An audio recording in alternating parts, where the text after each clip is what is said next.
Bonjour et bienvenue dans cette nouvelle édition de notre stratégie d'investissement. La reprise est là et elle est déjà robuste. La croissance mondiale devrait se renforcer encore davantage dans les prochains mois grâce aux campagnes de vaccination et à la poursuite des mesures de soutien à l'économie. Les politiques monétaires accommodantes et le nouveau plan de relance américain sont les facteurs décisifs de cette accélération de la dynamique. Baptisé plan de sauvetage américain, ce programme permettra à la fois de soutenir la croissance américaine et de stimuler la demande mondiale. Alors que la croissance s'accélère aux États-Unis, la Réserve fédérale américaine maintiendra des conditions financières accommodantes et elle ne devrait pas relever ses taux directeurs avant 2023. En effet, le nouveau cadre stratégique de la Réserve fédérale américaine lui permet de tolérer des périodes de surchauffe temporaire de son économie jusqu'à ce que le plein emploi soit atteint et que l'inflation soit à 2% sur le moyen terme. Cela nous offre une visibilité de 2 ans en ce qui concerne les conditions économiques américaines. Ailleurs dans le monde, la situation est légèrement différente. Avec la 3e vague de la pandémie en Europe, le rythme de la croissance marque le pas et la reprise prendra plus de temps sur le vieux continent.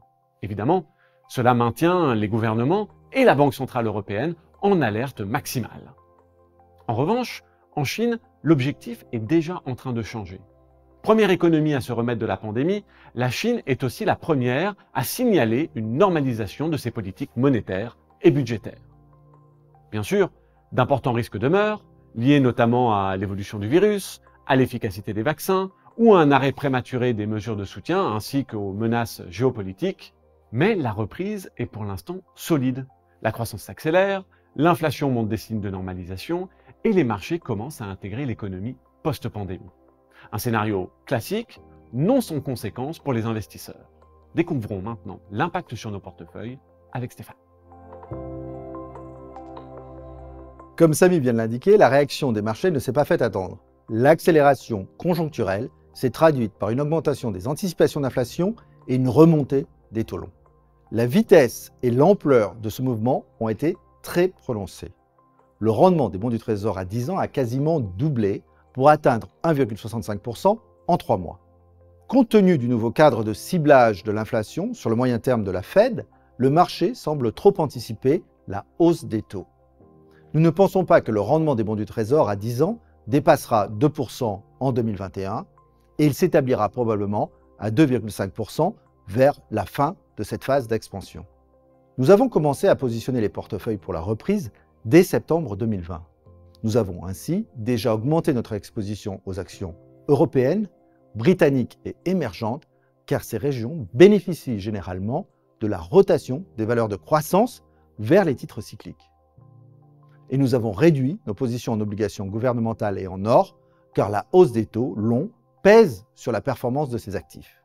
La question qui se pose à présent est de savoir si la hausse des taux peut menacer les marchés actions. Nous ne le pensons pas.